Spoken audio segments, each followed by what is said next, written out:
And thank you so much for your time. I know you got a flight to catch a little later today, man. So I want to get you on schedule for that. But I actually want to touch on exactly what you just mentioned there, man, because I think a lot of people are curious about everything that's been happening. So I watched the video the other day, man, and I don't like watching videos like that. You know what I'm saying?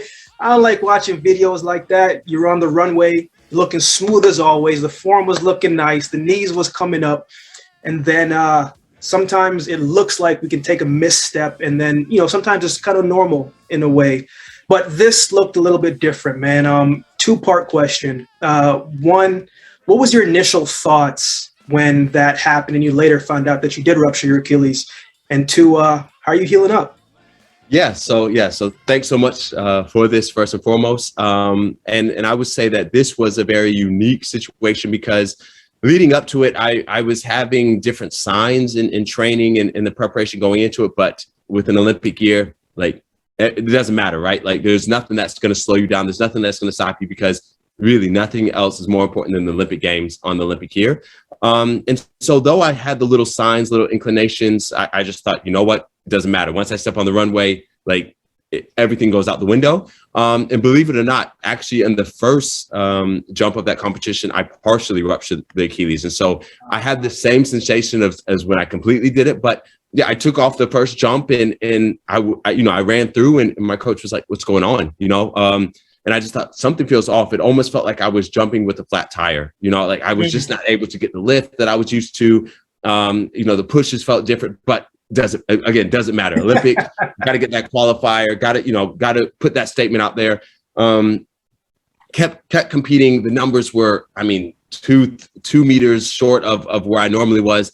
And I just couldn't figure out what was going on. But again, I just had the sensation that it was a flat tire. Like, I just couldn't get up. I couldn't get going. Then the fourth jump that you speak of, that was a final. That was the ultimate, the complete rupture. I was running as hard as I could, try to keep things as normal as possible, but I just couldn't get that lift. And when I took off the board, there was nothing there. There was no power. There was no push. This feeling that I'm used to doing time in and time out, muscle memory, it was gone. And I landed back and I tried to basically save myself from falling over, got into the sand and I just stood there just thinking, what just happened, right? Like, is now are the Olympics over for me? Is the competition over for me? Is this going to be a short-term thing that I can bounce? Now we're talking 6 weeks from the Olympic trials, right? So all these things are coming through my head. This is my first competition of the year. My coach came over and couldn't understand. He thought maybe I tripped or, and I just said, no, I actually don't even have the sensation of my foot anymore. Like, they felt like there was no connection. And, he asked me to move my toe, move my foot. And I just said, look, there's nothing. I'm not having this signal. And we immediately went to medical, laid on the table, and the doctor said, yeah, your season's over. Your Achilles is completely ruptured. And that's when I thought, wow, I'm not going to even go and defend a title. I'm not even going to the games at all. So that was a hard pill to swallow. And now to jump to how things are going, nonstop, 6 days a week. I can't say 7 because I like to honor the Sabbath, but 6 days a week, I'm in the gym. I'm in the physical therapist's office. I'm doing everything I can to get back. But my mindset is not about getting back and returning to the sport. It's when I come back, like I'm coming back to be the best. Right? Like, I'm coming back to still go for that world record. And so if I do something, I don't do it partially, I'm all in, or I'm not going to do it at all. And so that's my mindset. How can I get back to be a better athlete, a stronger athlete, a faster athlete than I was before? In the Olympic year, we always have this mindset of, man, no matter what happens, we just got to go do it, right? Like 2016, I had to get a PRP shot in my quad because I tore my quad. And it was second nature. I was like, yo, let's just do it and let's just go ahead and make it happen. Even reflecting back now, Christian, do you think you should have sat out that competition or sat out that jump and maybe risk it and take 2 weeks to recover, but you're cutting it close to that deadline? Do you think you should have took a step back when the signs were there? I think really enough, I think it's still too close for me to really take that reflection. I'm sure really, they say hindsight is 20/20, right? And I think 5 years. Maybe when I retire, I'll be able to properly look back. But at this time, as you just said, like an Olympic year, nothing else matters. Like there is no plan B. There is no alternative. This is the plan that we've set. This is the goal that I'm trying to achieve. And anything that interferes with point A to point B, like, has to get out of the way, right? So sleep didn't matter to me. Training, like, I was just going there to defend my title. Like that was it. And an injury, a jet lag, nothing could derail me from that, because I was so focused on that long-term goal. I'm sure with time, with maturity, with, we'll see how my recovery comes. Maybe, this slogan, like, save a day, chill for a day to save a week, right? And maybe if I would have passed on that competition, maybe I could have. But 6 weeks from the Olympic trials, it's hard to think, well, if I miss this opportunity, what's to say in 2 weeks I'm going to have it, right? So, yeah, it's difficult. It's funny, even just you saying that, I'm thinking back to my situation when I was coming out. I was like, yo, I would still risk it. I would still risk it anyway. And it's probably not the best thing to do. It's not the right thing to do. But in hindsight, when the human spirit is working towards something, man, you kind of block everything out. And so in that notion, Christian, man, I think this happens often that a lot of people don't talk about. They always talk about getting to the Olympics, being on the podium, and you've done all of that. You've won 2012, you won 2016, you're going was able to defend it for a third time, but the injury happened that took you out of it. Now, when the adrenaline wears off, Christian, you got to sit with your thoughts, man. I think too many times we forget that the mind plays so much more tricks on us. And when we're in the sport, in practice, we're distracted for an hour, maybe 2 hours. But when you have to sit with your innermost thoughts, man, what was going through your head when you're sitting at the couch trying to watch TV or whatever the case may be? Because Olympic talk is everywhere. What was going through your head during that time, man? Were there some moments where you said, man, I don't even want to do this anymore? Did that ever cross your mind? No, it's coming back for me was never a question. My biggest challenge was figuring out what motivational factor would be strong enough to almost surpass the physical setback. So being motivated, keeping that fire burning, like, I'm very good with this. I've always been very good at internally motivating myself to crush training, to crush the gym, so that's not, but for me, this is my first surgery, right? So for me, this was unknown territory. And when I was in the hospital bed and watching previews of the Olympic Games, right? So you could see table tennis players. So all, the Olympic channel was going on, and I was sitting there not even able to put weight on my foot. I thought, like, how did I get here? What is happening? And as I was hopping around, as I was on the crutch, I was really challenged to figure out what was going to be strong enough for me to focus on every single day to get me into the gym, to get me, like, how was I going to be able to surpass that 2-time Olympic champ? How was I going to be able to pass that 4-time? Because I knew what I was focused on in those moments was so strong. But now I need to find something stronger to not just get me to that point, but to get me beyond that, right? And so, as everyone says, finding that why has been, this is what I've been doing a lot of self-reflection on. But what really got me out of the hospital bed, what now is driving me 6 days a week is ultimately that my career is not about me, right? Mm-hmm. So when I play into my faith card, when I think about the legacy I want to live, when I think about what my career was ultimately about, I've now, with maturity, have come to a point that this was, I've always wanted to entertain. I've always wanted to share joy, to share hope, to inspire. And I reflect back to the 96 Olympics, right? So I'm from Atlanta, and the 96 games were in Atlanta. And I think of, my parents taking me there, showing me what the top sports realm looked like, right? And they said, whatever you do, whatever, it doesn't have to be like, I was not in track and field at that time, but it was whatever you do, like, strive to be the best at it. And I remember seeing Michael Johnson. I remember the gold shoes. The reason I have the gold chain and the gold is because of him, right? So I was like, I want to be like that, right? And I thought, now I'm put in a position where maybe younger athletes athletes can look to me, look to my career and think I aspire to be like this. And this is now my motivation that's getting me in the pool, in the weights, all the stuff that's honestly sucks at this moment. I'm thinking I'm doing it to be that inspiration for somebody else.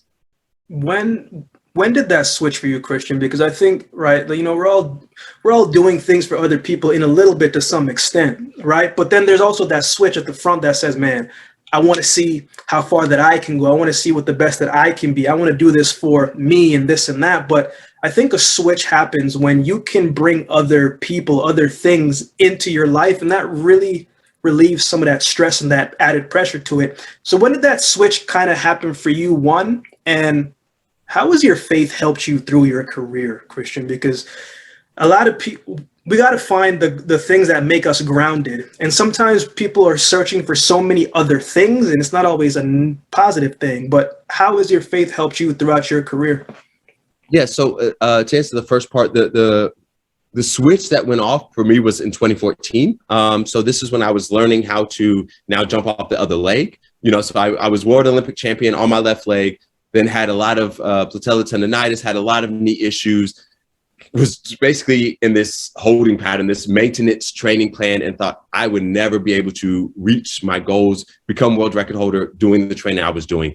Had to set back, erase the board, restart. 2014, I had a year to just find out my love for the sport again. I was running, doing world relays. I was running 400 again, because that's really what I love. I wish I was a better 400 meter runner. I have a passion for it, but I'm a decent jumper. And I just thought, I just need to find the love. Why am I doing the sport? And that became very self-centered, right? Like what do I love about it? And it was running. It was the joy of learning how to jump again. So that was 2014 for me. But then also in 2014, I started mentoring. And when I got connected with a program called Classroom Champions, and this really connected Olympians with students and teachers across the US and Canada. And with this, it was just the opportunity that it really simplified everything, right? So I was so gung-ho on, I want to be the best in history. I want to, be the first person to run this and jump this. And when I spoke to these kids, they were just like, cared nothing about that.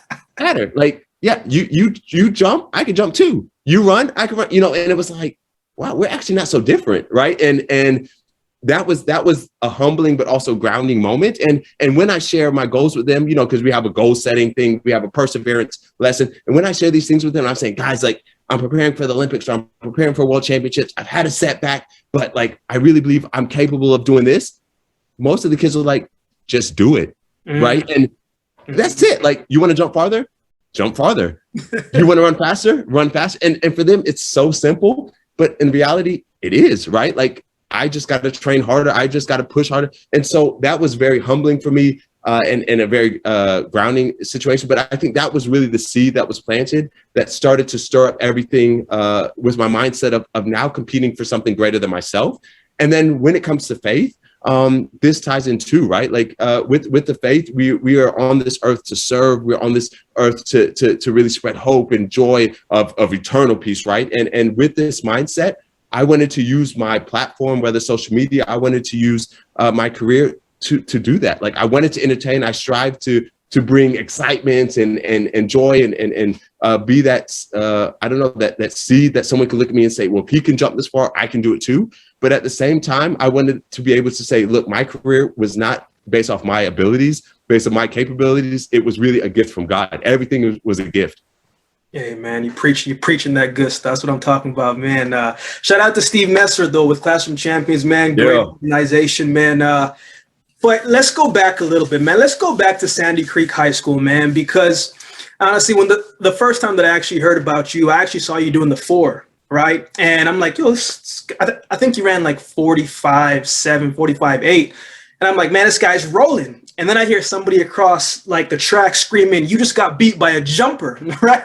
And I was like, wait a minute, he jumps, right? So take me back to Sandy Creek High School, man. How did you get started? Because from what I understand, you used to play football a little bit too. Now, Christian, a lot of athletes, right? You mentioned another sport that they play, especially in track and field. They say they are nice, right? They talk at all these different stats. When you were on the football field, though, Christian, what type of guy were you? Were you nice? Were you what position did you play? Give me a little bit of rundown on that, man, and give me the truth, man. Did you have some game on the gridiron? So I'm gonna be really honest with you. I can jump, I can run, obviously. But the problem was even with soccer, right? So soccer was my first love. Like I don't have the agility, the left to right. So straight line, like I'm good, maybe even with the curve. But like I was a wide receiver, just because of the height and the jump ability. But the problem was like these cuts, like some people just got that agility, right? And the footwork, that's what everyone said. Like some people just got like nasty footwork. That was not my gift, right? I figured you want to send me in a vertical, maybe even a slant where I just have to hit like one cut. But when people are doing like hitch, like you running, stopping, turning, faking to somebody out, going, no, this was not my thing. And the coach was always like, work on your footwork, ladder drills. Like I was doing ladder drills like crazy.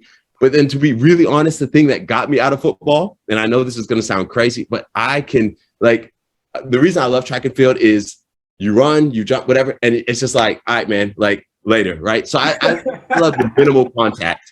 With football, you are constantly being touched, tackled, like there's constant contact. And now, I mean, with COVID, this would not be a problem. But for me, I was like, get off of me. Sometimes I would be down the field and someone would hit me out of nowhere. And I think it's a running play. Why are you hitting me? And I used to get so frustrated. And to be really honest, I would be fighting on the field with my teammates, but I would just get so annoyed. And my coach would say, yeah, that's football, right? But then if I do this in a game, it's flagrant, right? So it's unsportsmanlike. So I'm thinking, well, you're sending mixed messages. So I can't hit somebody in the game, but my teammate can light me up in training. So this constant battle was just too much for me. And I just thought, what, football is not my thing. I got hands, I can jump, I like all this, but the footwork was really what held me back. But the constant, like, I mean, you do a good play, someone's slapping me in my head. I'm like, I did a good thing. Mild concussion in the head. Right. I did a good thing.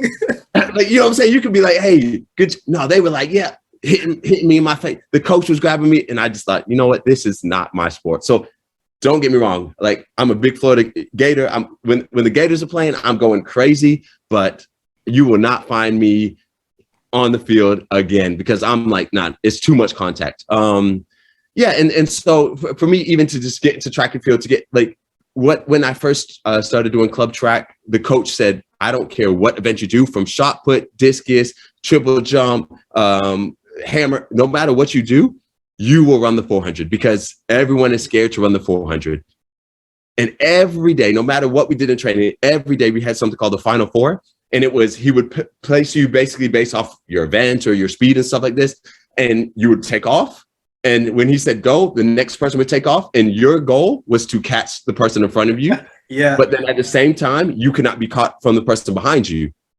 And so this taught you competitiveness. I mean, this was my first time I was introduced to adrenaline, like, because you're running scared, but at the same time, you're also trying to catch the person. But if you got caught, you had to do another 400.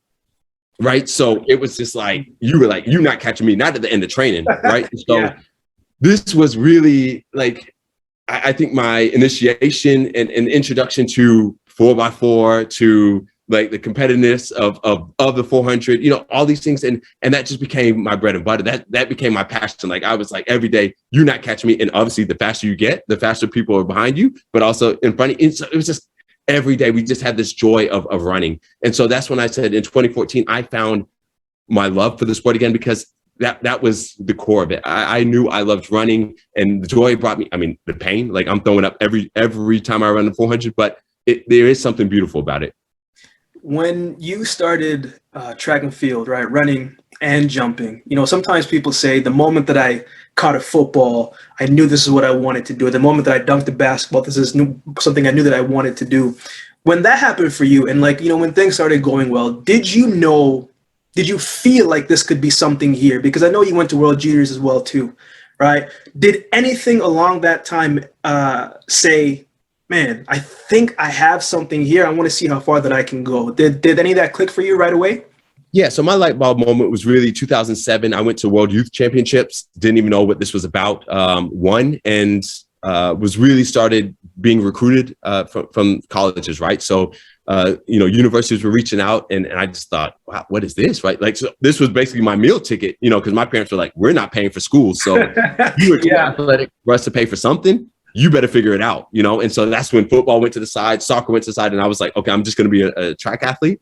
But yeah, so really, when I was 17, I won World Youth, and I was like, okay. And then the next year, I went to World Juniors, and so I got my scholarship at Florida, and really, 5 months later, I was NCAA indoor champion, right? And so I thought, wow, I jumped 16, 90, 99 or 98 at that time, but I just thought, 5 months in, I'm in the SEC, which is, almost regarded as the toughest conference in NCAA, so I was like, I'm with the big guns, and now I'm national champ, right? So I was SEC champ, I was national champ, and that's when I started looking at world rankings and things like that. But I thought there's something there. Christian, before we actually get to the Florida side, because I'm a Crimson Tide, so we're not going to get into that, right? But you mentioned your parents, man. I think this is one thing, especially as Black males, that we often don't see two parents in the household as much as other ethnicities, man. I want to ask you, man, what was that dynamics growing up for you? Because I know you have a sister as well, too, correct? What was that like? And man, what are some of the things that your parents instilled in you? Because every person that I ask or have asked, especially Steve Messler, one of the things that he always says about you is like, man, Christian is very, very grounded. He's a very respectful guy. Where does that come from? Because a lot of things that we are able to give to the world, we mirror it from other places, right? What was the family dynamics like for you? And what were some things that your parents said to you that stuck with you? Yeah, that's great. And I'm really appreciative that you can bring this up, because now I can give them a shout out, give them some love. Yeah, I was brought up in a Caribbean household, right? And so if you know about the Caribbean, first and foremost is academics. Yes. Before everything, academic. There's no anything else. Go to school. Exactly. And so I feel like I was blessed to have the yin and yang. So my mom is very academic, very scholar driven. My dad is very athletic driven, right? And so the problem, but I don't want to say the problem, the reality was that my mom had the final say. And if my grades weren't up, there was no sports, right? So regardless of my talent, regardless of my dreams, my mom was like, if you're not taking care of the academics, you're not going to practice. You're not going to do what you love, right? And so I think having this as a foundation was very important for me, because it of course gave me the ability to, when I'm in a position, I have to hang up my spikes, I'm going to be able to get a job. I'm going to be able to function in this world. But it also showed me what was really important in life, right? Because athletics is what you do, but your brain and what you know is who you are, right? And so, and even when I got to university, the reason I went to Florida is because when Mouse recruited me, he was really, my parents and him aligned, because on our visit, he said, look, I'm going to try to get Christian to the Olympics. I'm going to try to make him the best athlete he can be, but know that when I'm recruiting a student athlete. And student comes first, because that's a priority. It's not about being eligible. We're not just trying to make it. We're not trying to have people on the cusp. We are trying to have the strongest, accumulative GPA in the SEC. Like, these are things that meant something to him. And for my mom, that was the light bulb went off, and she was like, Florida's the school for you. Don't get me wrong. I went to other schools, and they were like, you're going to be Olympic champ. You're going to be fast. You're going to jump far. We're party central. And my mom was like, I'm not interested. You can have all the national champions in the world. My son is going to get his degree. So I think having this balance was very important, but ultimately knowing and prioritizing academics was key. And I've seen now how this has actually set me up for the rest of my life, right? We can have an educated conversation. We can talk about things that are more than, I don't know, a shoe collection or a gaming, not to take away from esports. I know this is now a thing, but I think that having conversations and being able to contribute to society is also very important. Man, I think it's very important, man. And thanks for sharing that, because, the foundation of a person, if you are able to have, both parents in the home or both grandparents, or whoever is raising you, man, you can't take that for granted. I think too many times we let that slip and slide. But man, when you got to Florida, right?